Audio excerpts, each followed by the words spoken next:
Hi guys, and welcome back to my biggest book video of the year.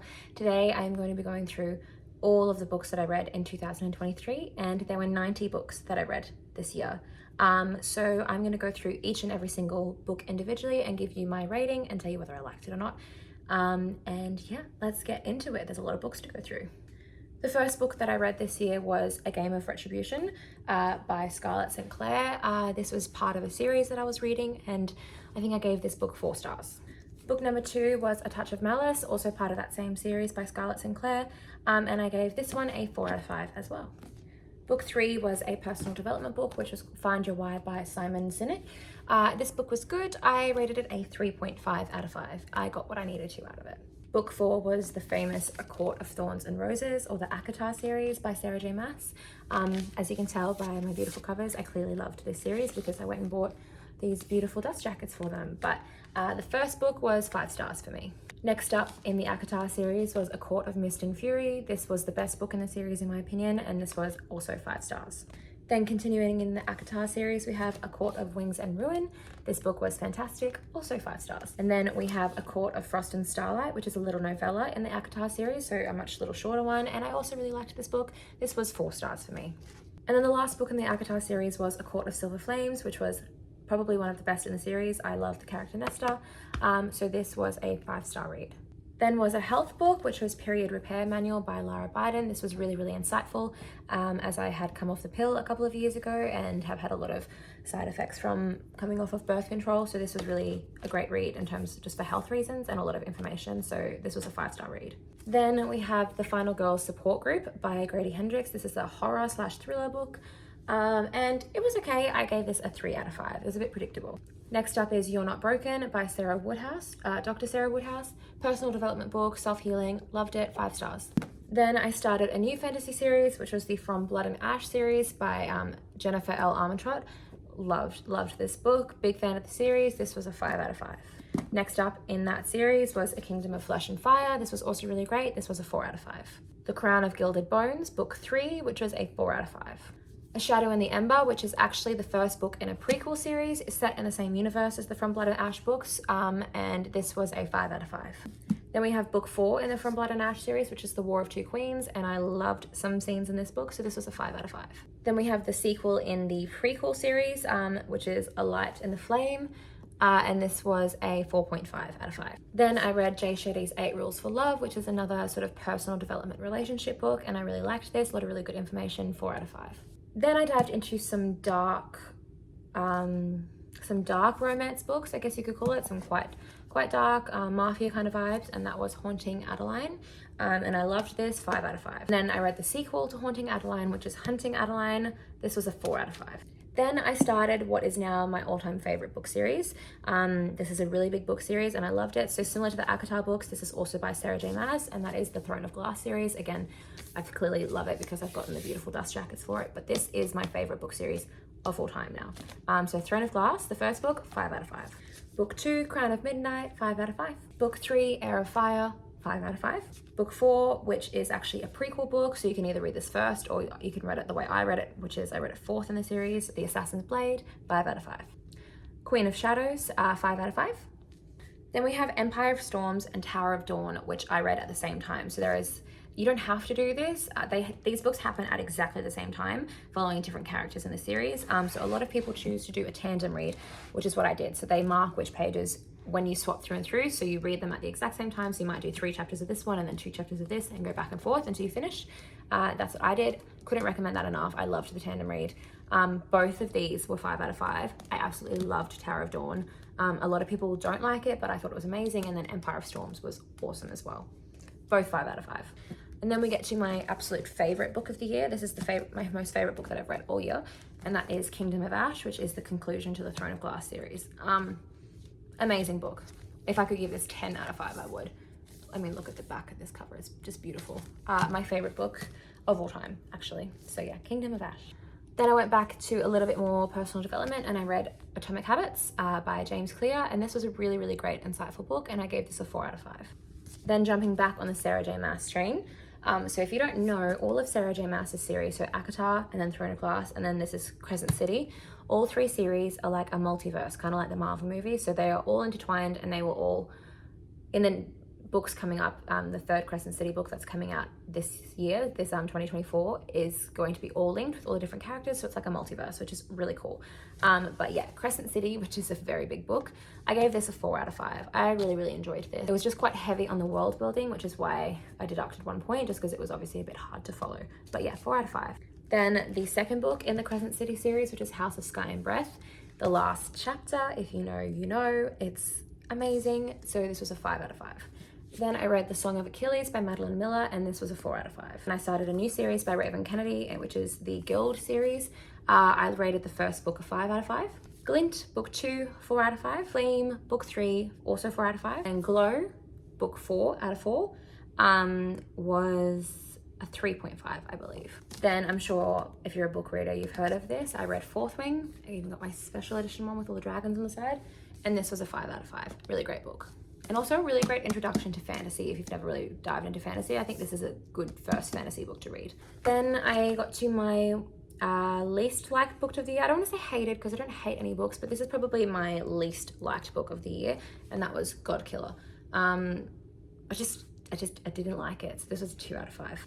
Then I started another series, which I also just wasn't really that big of a fan of, which is Ruthless Villains. I didn't mind the first book. The first book I gave a 4 out of 5. I thought it was really great. But then book 2 and book 3, which is Wicked Villains and Heartless Villains, I just felt like there was no character development on any of the characters. They all just kind of stay the same and were a bit one-dimensional. So both of these books were a 2 out of 5 for me. Green Lights by Matthew McConaughey. This was a great book. I listened to this one. I listened to the audiobook just because he voices it and I love his voice. And it was a really cool book to hear his story. 5 out of 5. Then we have A Kingdom of Stars and Shadows. This was a 4 out of 5. A Kingdom of Venom and Vows, which is also a 4 out of 5. And then A Kingdom of Blood and Betrayal, which was a 3 out of 5. Moving on to another incredible fantasy series that is one of my favorites, and probably my second favorite series that I read this year is The Poppy War by R.F. Kuang.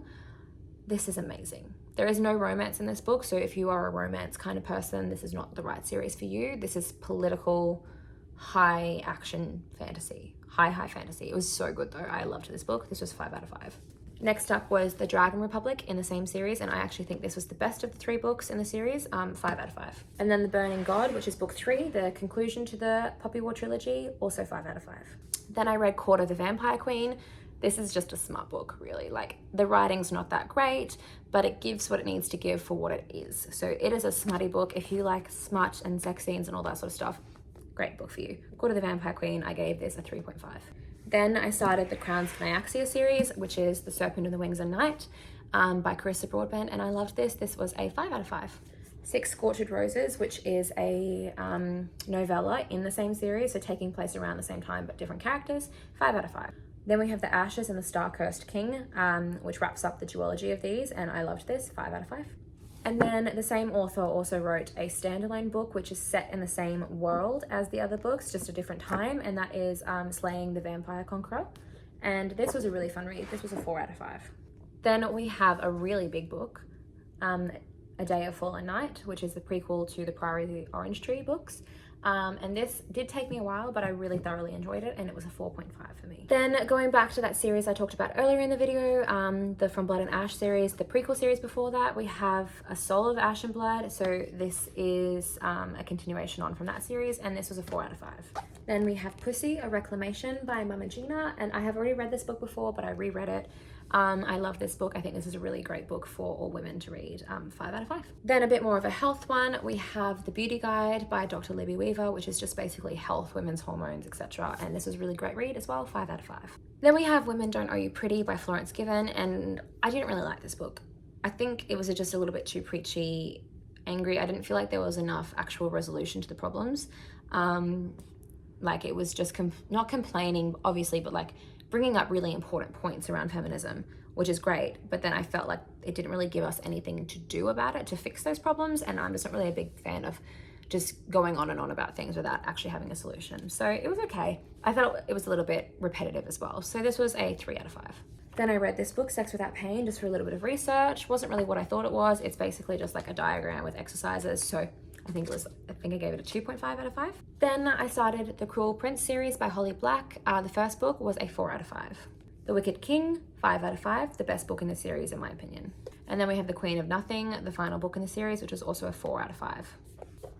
Then I read How the King of Elfhame Learned to Hate, which is basically a continuation on from that series, a little novella, but it gives you information to the main male character's backstory, which was really refreshing and helped me understand the character more, so I gave this a 4 out of 5. Then I read You Are a Goddess by Sophie Bashford, so this is quite a spiritual, enlightened book. Also really enjoyed this, 4 out of 5. Then I read Divine Rivals by Rebecca Ross, and I loved this book. It was so nice. I just really enjoyed it, and there was a massive cliffhanger at the end, and this was a 5 out of 5. The Silent Patient, which is a thriller, and I think this is quite popular. A lot of people say that it was predictable, but honestly, I did not predict the ending at all. I was really quite shocked, and I read this in a day. I couldn't put it down, so 5 out of 5. Life Force by Tony Robbins, which is a massive health book, and I gave this one a 5 out of 5. Daughter of the Moon Goddess. This is the first book in a duology, and I loved this book. It was visually what it described was stunning. I love books that are set within ancient Chinese mythology, so this was a 5 out of 5. Then the second book in that duology, which is Heart of the Sun Warrior, also 5 out of 5. Loved these books. A Game of Gods, which is a continuation to the series that I was reading at the beginning of the year. This was a 4 out of 5. Yellowface by R.F. Kuang, who's the same author who wrote the Poppy War trilogy. And this isn't even fantasy at all, but I loved this. I thought this was a brilliant concept for a book, 5 out of 5. A Diary of Blood, also 5 out of 5. Loved this book. Smutty, but with the right amount of action as well. So quite a good book, 5 out of 5. The Girl Who Fell Beneath the Sea by Axie O. A really, really cute little book. Again, Chinese mythology, which I love. So 4 out of 5. Then I got into the Once Upon a Broken Heart series by Stephanie Garber, and this was a 5 out of 5. The Ballad of Never After, also by Stephanie Garber, 5 out of 5. A Curse for True Love, which is the conclusion in the Once Upon a Broken Heart series. This was very disappointing for me. I was very excited for this book. I felt the book was really rushed, left a lot of plot holes, so this was a 3 out of 5. Quite disappointed. Probably my most disappointing read of the year. Then Caravel, also by Stephanie Garber, which takes place in the same universe a few months before that series. Caravel was a 4 out of 5 for me. Legendary was a 5 out of 5. And then Finale, the conclusion to the Caravel series, was a 4 out of 5 for me. The Gratitude Effect by Dr. John Demartini, who I'm a big fan of. This was a 4.5 out of 5. Lots of great little information in here. Iron Flame, which was the highly anticipated sequel to Fourth Wing. This was a really great book as well, big book. This was also a 5 out of 5, same as Fourth Wing. The Space Between Worlds, which is a sci-fi book, lots of multiversal travel. It was a really interesting concept, good execution. Not quite a 5-star read for me, but it was a 4-star. Liked it and enjoyed it. The Bridge Kingdom, really great book. Really loved the whole enemies to lovers thing. This was a 4.5 out of 5. Traitor Queen, which is the sequel to that Bridge Kingdom book, 4 out of 5. Quite liked the ending of this one. Belladonna by Evelyn Grace, loved this book, absolute 5 out of 5. Ledge, very interesting concept. I was quite excited to read this. I was quite excited at the beginning, kind of lost interest halfway through, so overall it was a 3.5 out of 5. Foxglove, which is the sequel to Belladonna, also really enjoyed this. This would be a 5 out of 5 for me.